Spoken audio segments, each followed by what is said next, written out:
Hi friends, this is Dr. Rajiv Anand addressing this time exclusively to senior citizens, people who are in their 60s and 70s and 80s. And what right I have got to speak to you today on this topic, how you can live lighter, how you can live longer, how you can live happier in the last 10, 15, 20 years of your life. हमारी उम्र खुद 70s cross कर चुकी है और हम पिछले 55 साल से एक्सटेंसिवली, वॉरिशियसली, डिवोटेडली हम बहुत पढ़ने का शौक हमें रहा है, हर विषय पर रहा है और उसमें इस विषय पर भी रहा है कि कैसे जिंदगी के आखिरी 10, 15, 20 साल जिंदगी के बेस्ट पीरियड हो, जो हमने पिछले 50-60 साल में कभी नहीं एंजॉय किया हो, नहीं जिया हो, वो हम आखिरी के 10, 15, 20 साल में जी सके। ये हमारी धारणा है, ये हमारा एम है और इस छोटे से टॉक का यही उद्देश्य भी है। आपकी तरह हम सिर्फ यहाँ पर सिर्फ बोलने के लिए नहीं है, बल्कि आपकी तरह हम चाहते हैं कि हम उन चीजों को जो हम पढ़ते हैं, समझते हैं, सुनते हैं, सीखते हैं, उनको आपके साथ बांटे। जैसे 50 की एज क्रॉस होती है, सबसे बड़ा डर तलवार की तरह सर के ऊपर लटकता रहता है लगभग हर इंसान के दिमाग में, चाहे वो मेल हो, फीमेल हो, 50s में हो, 60s में हो, 70s में हो। पहला डर है डी फॉर डेथ का, सबसे बड़ा डर। मर जाएंगे तो क्या होगा, मर जाएंगे तो क्या होगा, मरने से पहले जीना कैसे है उसके बारे में नहीं सोच रहा, मर गए तो क्या होगा। दूसरा डर है डिसीज का, कि हॉस्पिटल में चले गए, बीमार पड़ गए तो क्या होगा, अकेले रह जाएंगे। तीसरा डर है कि फाइनेंसेस कम हो जाएंगे, ड्राइनेस ऑफ द इनकम। पहला डी था डेथ, दूसरा डी था डिसीज, तीसरा डी है ड्राइनेस ऑफ द इनकम और चौथा डी है कि डियर जितने हमारे हैं वो सब दूर चले गए। कुछ के बच्चे यूएस से चले गए, कुछ के बच्चे दूसरे शहरों में, कुछ के बच्चे परवाह नहीं करते और हम अकेले रह जाएंगे। तो चौथा डी है डियर वन सब दूर चले जाएंगे। कभी आप ये सोचिएगा कि आपने बहुत लंबा सफर किया है, 30-40 साल मेहनत की है, शायद 50 साल भी की है और आपने बहुत कुछ कमाया, पैसे में, प्रॉपर्टी में, ज्वेलरी में और तरह के एसेट में, लेकिन अगर आपने वो नहीं कमाया, एक हेल्थी एटीट्यूड, एक हेल्थी अंडरस्टैंडिंग, एक साउंड नॉलेज कि आपके आखिरी 20 साल कैसे सुख से गुजरे, कैसे सेहत से गुजरे, कैसे सुख से गुजरे, तो फिर वो सारा कमाया बेकार हो गया। कमाया कि आपने पहला एक एटीट्यूड कमाया कि आप वाकई में बहुत रिच हैं, आप कमजोर नहीं हैं, आप पुअर नहीं हैं, आप बहुत रिच हैं, क्योंकि आपने एक चीज कमाई है कि दुनिया में कितनी चीजें बेकार हैं, जरूरत नहीं है, नॉन एसेंशियल हैं। बहुत इंपॉर्टेंट दी थी हमने, पैसे को भी, बहुत चीजों को खरीद कर भी, बहुत रिश्तों को भी बनाकर, बहुत प्रॉपर्टी डेवलप करके, लेकिन वक्त के साथ में पता चला कि बहुत सारी चीजें हमारी जिंदगी में बेकार हैं। धीरे धीरे हमें उनको ऑफलोड करना है। आज हम 4 मेन टॉपिक के बारे में बात करेंगे। ठीक वैसे ही जैसे कार के 4 टायर होते हैं, वैसे ही हमारी आखिरी के 20 सालों में, विशेष तौर पर आखिरी के 20 सालों में हमारी जिंदगी के कार के 4 टायर हैं। उसमें पहला है फिजिकल हेल्थ, दूसरा है इमोशनल हेल्थ, तीसरा है फाइनेंशियल हेल्थ और चौथा है स्पिरिचुअल हेल्थ। अगर आपने अगले कुछ मिनट पूरे ध्यान से सुन लिया तो आप हर मामले में रिच भी हो जाएंगे और स्ट्रॉन्ग भी हो जाएंगे। तो चलिए शुरू करते हैं। पहला की बात करते हैं। जैसे कार जब भी कहीं दूर तक पहुंच पाएगी जब चारों टायर में हवा बराबर होगी। तो चारों में नहीं होगी तो गाड़ी स्टार्ट चलेगी नहीं, और 3 में होगी, 1 में नहीं होगी, या 2 में होगी, 2 में नहीं होगी, 1 में होगी, 3 में नहीं होगी, तो वो गाड़ी कहीं नहीं पहुंच पाएगी, वहीं रुकी रह जाएगी। और शायद यही स्टोरी है 10 में से 8 लोगों की जिंदगी में कि उनके चारों टायर में या तो फिजिकल हेल्थ साउंड नहीं है, या इमोशनल हेल्थ साउंड नहीं है, फाइनेंशियल हेल्थ साउंड नहीं है, स्पिरिचुअल हेल्थ साउंड नहीं है, या शायद चारों ही साउंड नहीं है। उनकी जीवन की गाड़ी रुकी हुई है, शायद वो हॉस्पिटल में बेड पर लेटे हुए, ऐसे सिम लेटे हुए दीवाने देखते रहते हैं, अपने अकेलेपन को, अपने सबको कोसते रहते हैं। लेकिन आप ऐसा नहीं करेंगे आज की इस छोटी सी टॉक के बाद। यस, आप ऐसा नहीं करेंगे।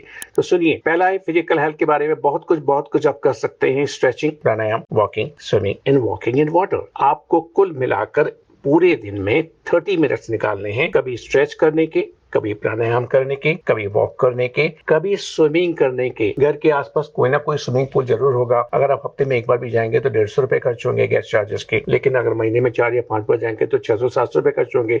उससे ज्यादा के विटामिन सब खा जाते हैं। और अगर आपको स्विमिंग नहीं भी आती है तो कोई फर्क नहीं, आप पानी में चलना सीखिए। पानी में वाटर हैवी होता है, उसके रेजिस्टेंस करने में एक बहुत फिजिकल फिटनेस के लिए मददगार होता है। पानी में चलिए, शैलो साइड में चलिए। तो पहले ये फिजिकल हेल्थ के बारे में, जो आपको stretching, pranayama, walking, swimming and walking in water, ये चारों पांचों चीजें हम सिर्फ थ्योरेटिकली नहीं बोल रहे हैं, हमने बहुत लंबे समय तक पढ़ा है, सुना है, समझा है, सीखा है और प्रैक्टिस की है, उसके बाद बोल रहे हैं। दूसरा है आपका टॉपिक है, वो है आपकी इमोशनल हेल्थ के बारे में। इमोशनल हेल्थ के लिए बहुत कुछ किया जा सकता है। सबसे पहला, प्रेयर करना सीखिए। प्रेयर करना सीखिए, कहीं ना कहीं जहां आपको जगह मिले, जहां आपको समय मिले, जब आपको 2 मिनट मिले, 4 मिनट मिले, 6 मिनट मिले, आप जिसको भी आराध्य मानते हैं, जिसको भी अपना गुरु मानते हैं, जिसको भी अपना भगवान मानते हैं, उसको याद करके प्रेयर करिए। आप अपने उन पुराने कोलीग्स को याद करिए जो कॉलेज में थे, क्लास में थे, स्कूल में थे, उनको याद करिए और हफ्ते में 1 बार 2 बार उनको फोन करके 5 मिनट 10 मिनट बात करिए। इमोशनल हेल्थ के बारे में तीसरा आपको ये करना है कि हफ्ते में 1 बार 2 बार किसी न किसी मंदिर में जाइए, 5-10 मिनट बैठिए और सामने भगवान की मूर्ति को देखते रहिए, देखते रहिए, देखते रहिए। इमोशनल हेल्थ के बारे में चौथा स्टेप आपको ये करना है कि पुराने गाने निकालिए, सुनिए, यूट्यूब पर बहुत सारा खजाना है गानों का, सुनिए ना। और 5वां स्टेप ये करना है कि कम से कम हफ्ते में 2 बार 15 से 30 मिनट बात करनी है उन क्लोज रिलेटिव्स के साथ, फ्रेंड के साथ जिन्हें आप पसंद करते हैं, जो आपको अच्छे लगते हैं। हफ्ते में 1 या 2 बार। तो ये बात हुई आपकी इमोशनल हेल्थ के बारे में। तीसरा टॉपिक है कीप ऑन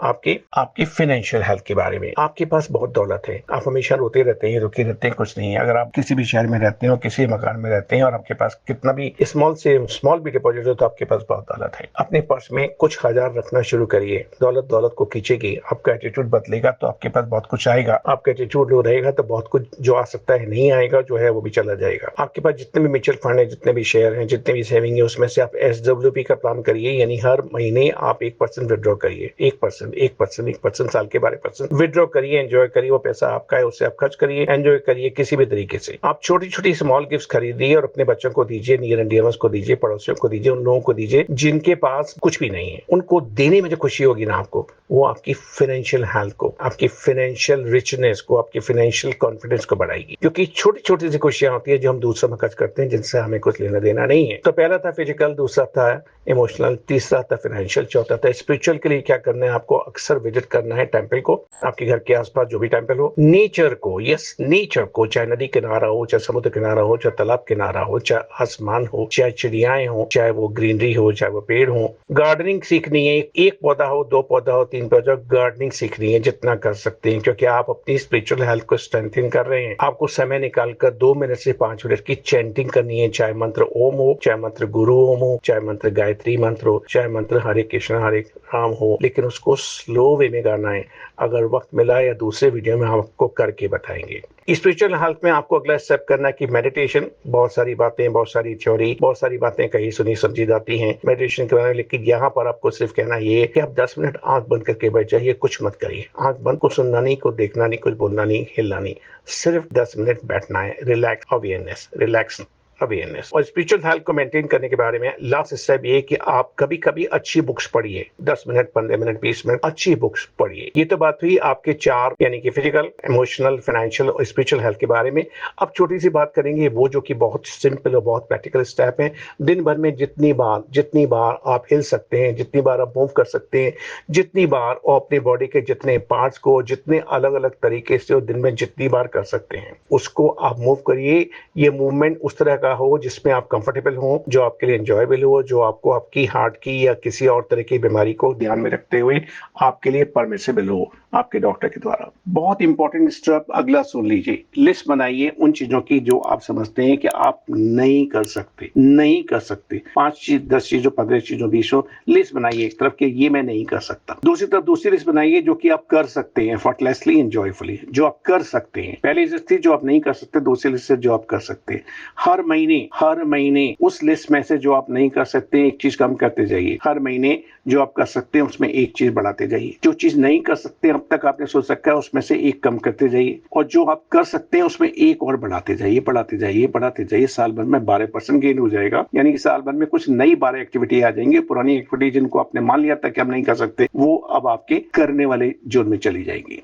इस तरह आप अपने आप को नया कर रहे हैं। इसी तरह एक दूसरी लिस्ट बनाइए उन लोगों की जिनको आप हेट करते हैं, जिनको आप पसंद नहीं करते, और लिखिए क्यों पसंद नहीं करते, क्यों हेट करते हैं। दूसरी लिस्ट बनाइए 5 से 10 लोगों की जिन्हें आप पसंद करते हैं, जो आपको बहुत अच्छे लगते हैं, इनके साथ आपको टाइम गुजरना अच्छा लगता है। और फिर याद करिए when was the last time जब आपने उनके साथ बैठकर 4 बातें की थी, जो आप कितने महीने पहले या कितने साल पहले प्लान बनाइए उनसे मिलने का, उनके पास जाने का, उनसे बैठकर इंटरेक्ट करने का। आखिरी के 1 मिनट में 2-3 बातें बहुत जरूरी है। बहुत कुछ हम लोग खाते रहे हैं, चाहे मिठाई हो, चाहे नमकीन हो, चाहे खाना हो, चाहे फ्राइड फूड हो। हम अब तय करें कि हमको लगभग 2000 कैलोरी से ज्यादा नहीं खाना है, और वो खाना हमारे अंदर फ्रूट से आएगा, लिक्विड फूड से आएगा, सूप से आएगा, जूसेस से आएगा, वेजिटेबल से आएगा, प्रोटीन रिच फ्रूट से आएगा, ड्राई फ्रूट से आएगा, लेकिन कैलोरी रिक्वायरमेंट हमारा 2000 से ज्यादा नहीं जाए तो बहुत बहुत अच्छा रहेगा। आखिरी 2 बातें, हर 2 घंटे पर 2 से 5 मिनट का ब्रेक लेना है। हर 2 घंटे पर 2 से 5 मिनट का ब्रेक लेना है, और 2 से 5 मिनट के ब्रेक में हम बेड पर लेटकर भी, हम बेड पर योगा कर सकते हैं, हम चेयर पर बैठकर चेयर योगा भी कर सकते हैं, और हम खड़े होकर भी डिफरेंट टाइप के योगा भी कर सकते हैं, और हम लेट कर तो बहुत सारे कर ही सकते हैं, लेकिन हर 2 घंटे पर 2 से 5 मिनट का ब्रेक लेना है और मूवमेंट करना है पहली बात। और हर 2 घंटे पर या 3 घंटे पर 2 मिनट का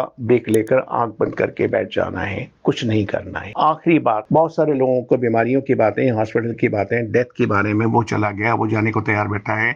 बीमारियों की बातें, उसको बीमारी, उसको सीटी स्कैन, उसको एमआरआई स्कैन, उसका ट्यूमर। जो लोग इस तरह की बात करते हैं, जो लोग घर के झगड़ों की बात करते हैं, उनको जरा अपने से दूर रखिए, आप उनसे दूर हो जाइए, क्योंकि वो आपके अंदर बीमारी के सीड्स डाल रहे हैं। बीमारी के बहुत सारे कीड़े आपके दिमाग में डाल देंगे जो आपको परेशान करेंगे। तो पिछले 12 मिनट में आपने जो कुछ बातें सुनी हैं, वो बातें प्रैक्टिकल हैं, थ्योरेटिकल नहीं है। माय डियर फ्रेंड्स, प्रैक्टिकल हैं, थ्योरेटिकल नहीं है। उनको आप आसानी से कर सकते हैं, क्योंकि हमने इन सबको करके देखा है। हमारी एज लगभग 72 रनिंग है, और हम कंफर्टेबल हैं, और कोई दिक्कत नहीं है। भगवान की कृपा है। उस भगवान की कृपा को, उस भगवान के दिए प्रसाद को, जिसको हम ज्ञान प्रसाद कहते हैं, उनको हम सबके साथ बांटने की कोशिश करते हैं। बस सिर्फ ये उद्देश्य आपके साथ इस छोटी सी टॉक का। Wish you all the best my dear friends, have a great time.